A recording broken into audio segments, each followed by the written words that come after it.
Tawak ng kangkungan, may kasama ng damo.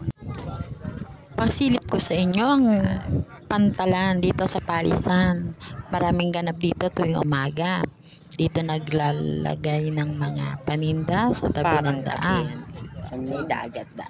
Nagpapainit ang mga bata rito. Nagbababa ng mga isda at nagsasakay din ng mga kalakal patungo sa ibang bayan. Lagoon. Sagana ang baybaying ito ng Palisan. Ang kung tawagin sa amin ay pantalan.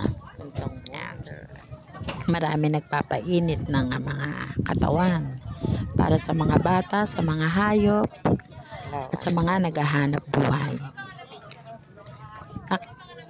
Ito ay may mga baklad sa gitna ng dagat. Ayan. Maganda ang tanawin dito sa umaga, sariwa ang hangin, maraming nabibili, hindi ka magugutom. At ang mga mangingisda ay maaga pa lamang ay pumapalaot na sa dagat.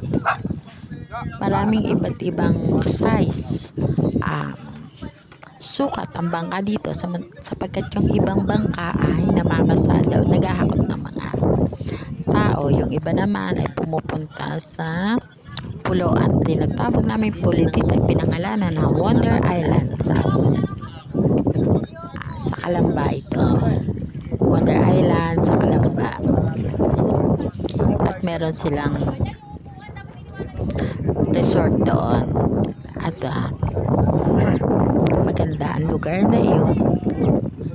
Ngunit tayo ngayon ay nasa Pampang. Dinadayo po kasi ang lugar na iyon. Sa Pampang. Mga busy po ang mga tao dito tuwing umaga. Yung iba po ay nangunguha ng isda, yung mga iba naman ay nagluluwas na ng isda dito sila dumadao. Sagana po ang lugar na ito sa mga likas na yaman, sa hangin, sa isda, at sa kangkong, di ba? Nakita nyo naman. Unang palang kangkungan na yung gilid.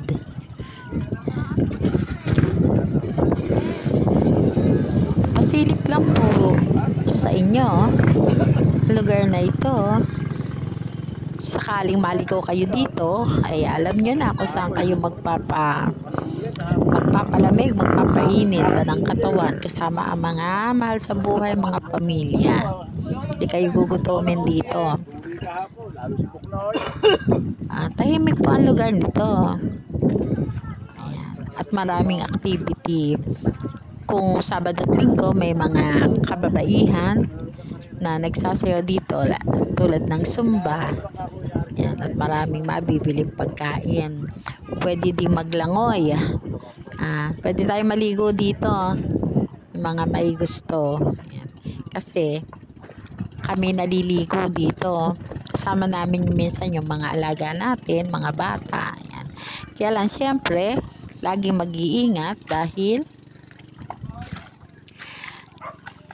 hindi natin alam kung ano ang kahihinatnan natin dito sa tubig, diba? Yung mga bata ay lagi nating binabantayan at hindi natin iaalis ang mata natin sa kanila kung tayo ay maliligo sa tubig. Kasi ang mga bata talaga ang gustong-gusto sa tubig. May mga nagpapalipad ng saranggola. Diba? Kasi malakas nga ang hangin dito, marami activity. May mga bata nga dala-dala yung mga kanilang mga bike. May mga batang nananakbo. Ayan. Tapos yung matatanda, ayan, hinahampas-hampas nila yung kanilang mga kamay habang kumakain-kain. Ayan, at ito rin po ay nagiging banding ng mga magkakaibigan. Dito po sila nagtatakbo-takbo tuwing umaga at nagkukwentuhan sandali. At kung mataas na ang araw ay pwede na po silang umuwi kung mga alas 7 na ng umaga or 7:30 ng umaga hanggang alas 8. Ayan. Ito po bahagi na po ng kanilang buhay na araw-araw nilang ginagawa sa tuwing sila po ay may panahon. Kaya po namin. Ngayon, aga kaming gumising para pasilip sa inyo. Ayan. Ang lugar na ito sa Palisan, Calamba. Ayan. Tingnan nyo po, pati mga aso, tuwan-tuwa. Naliligo sila. Doon sa kabilang banda, may mga bibi po dyan. Kaya lang medyo hindi ko nakuha ng camera. Marami po silang alaga dito. At yung mga bahay po nila ay halos katabi na po ng dagat. Ayan, may carpet pa. Yung mga po mangingisda. Katabi na po halos ng dagat yung kanilang bahay. At kami nga ay pauwi na. Ito yung madadaanan mo. Sa kantong-kanto ay ang Parang bakla. barangay guardhouse yata doon. Salamat po sa panonood. Ayan. Sana'y maligaw kayo sa amin.